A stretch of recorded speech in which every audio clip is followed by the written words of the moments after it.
Clicky, tactile, linear keyboard switches. If you're just getting into mechanical keyboards, here are some tips to help you decide. You may want a clicky switch if you have typewriter sound and are okay with potentially bothering those around you with a loud keyboard. These are the Arctic Fox Clickies.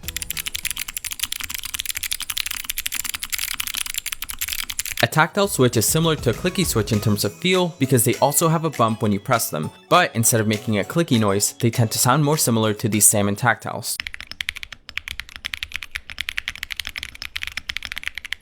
Linear switches tend to be quieter than tactile switches, and they don't have a tactile bump, meaning it's a smooth press from top to bottom.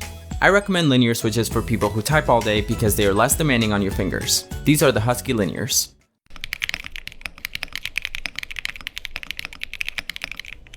Let me know which switch type is your favorite.